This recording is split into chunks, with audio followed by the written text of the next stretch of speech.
Assalamualaikum warahmatullahi wabarakatuh. Di sini Kami akan menganalisis kecelakaan kerja. Sebelumnya perkenalkan, nama saya Muhammad Rafi Firmansyah dengan NIM 096. nama saya Muhammad Syurai dengan NIM 094. Baik, analisis kecelakaan kerja adalah suatu proses sistematis untuk mengidentifikasi dan mengevaluasi penyebab serta faktor-faktor yang berkontribusi terhadap terjadinya kecelakaan di tempat kerja. Tujuan utama dari analisis ini bukan untuk mencari kesalahan, melainkan untuk memahami mengapa kecelakaan terjadi dan bagaimana mencegah kejadian serupa di masa depan. Selanjutnya itu ada tujuan analisis, di mana kecelakaan kerja ini yang pertama itu ada mengidentifikasi penyebab kecelakaan, yang kedua mencegah terulangnya kecelakaan, yang ketiga meningkatkan keselamatan kerja, yang keempat memastikan kepatuhan terhadap regulasi K3, dan yang terakhir itu meningkatkan budaya keselamatan. Selanjutnya ada faktor penyebab kecelakaan, di mana ada penyebab langsung, penyebab tidak langsung, dan penyebab dasar.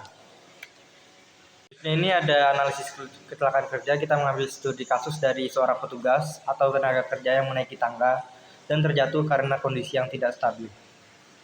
Berikut videonya akan kami tayangkan.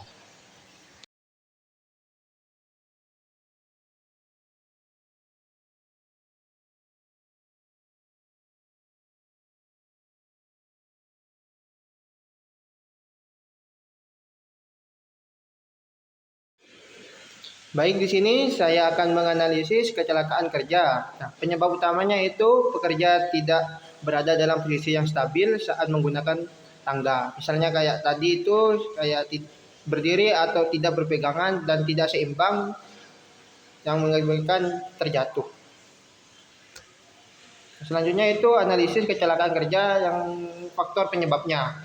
Yang pertama yaitu kurangnya pelatihan, di mana pekerja tidak memahami cara yang aman saat menggunakan tangga. Yang kedua itu penggunaan tangga yang tidak sesuai prosedur. Jadi pekerja tidak menggunakan tangga yang tidak stabil atau tempat pegangan yang cukup. Yang ketiga yaitu tentang lingkungannya yang tidak mendukung, kayak seperti permukaan tanah yang tidak rata atau kondisi sekitar yang menyebabkan ketidakseimbangan.